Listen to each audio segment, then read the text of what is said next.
The lady across the table has been stealing glances at me. Well, I don't blame her. Why won't she? I have been smiling and frowning intermittently since I got here. Nothing about me looks like someone who's really sane. Of course I'm not sane. I had lost it months ago when I thought life was worth living. But now, there is really nothing to live for. Something was definitely amiss. 6 months ago, I thought I had Victor all to myself. Memories of his effort with something that was never going to work leaves me scarred. I really wonder if love is all out to ruin our sanity.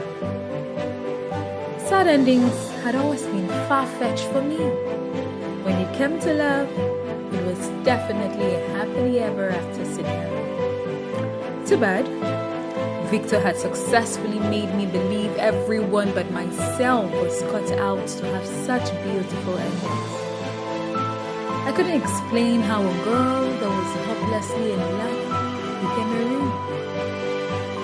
It was supposed to be a date night at a favorite spot, and I was swept up in the moment. I showed up in a red silk dress which drew attention to the curves I had been generously endowed with. My coily waves went straight to my waist, swinging from side to side as I added poise to every step. As I made my way through to the table where he sat, I was convinced I had stolen his attention. He cast a lingering glance as I walked in. Out of so much thrill, he stood up and welcomed me with a hug.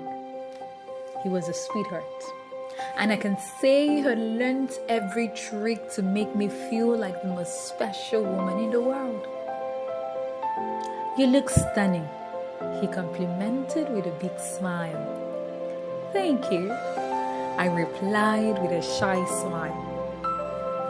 While the spark in his eyes were still fresh, he excused himself to use the restroom. I stole the moments to admire the beautiful bouquet he had gotten me. I loved flowers and would gush over them, especially if they were roses, and even more if it came from someone who had my heart in his care. His visits to the restroom lingered for too long, from 30 minutes to about an hour.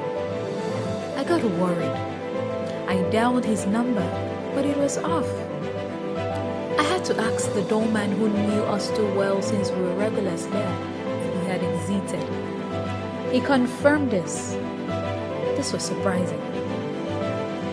I was thrown into confusion. What was happening? His car wasn't parked where it was. After an hour of waiting aimlessly, I had to head home.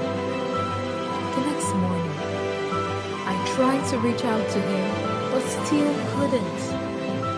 Days turned to weeks.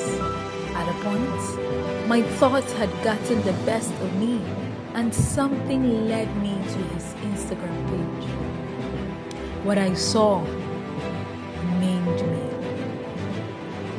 The night he excused himself, he was in the arms of another woman. Perhaps the one worthy of his love. Definitely not me. They left the country that night to be wed the following week. I guess meeting me that night was just to see my miserable face before leaving me with the one deserving of his love. Today, I sit alone in the restaurant where I last saw him, with memories rushing back. What exactly could be more painful than this?